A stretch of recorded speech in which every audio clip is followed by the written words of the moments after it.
Most people enter the stock market thinking they're investing, but in reality, they're trading without even realizing it. And understanding the difference could completely change your financial future.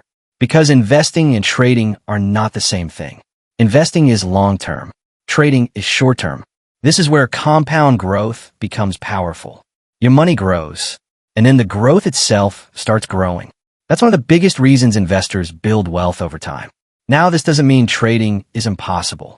Some traders make a lot of money, but trading usually requires more skill, more time, and strong emotional control.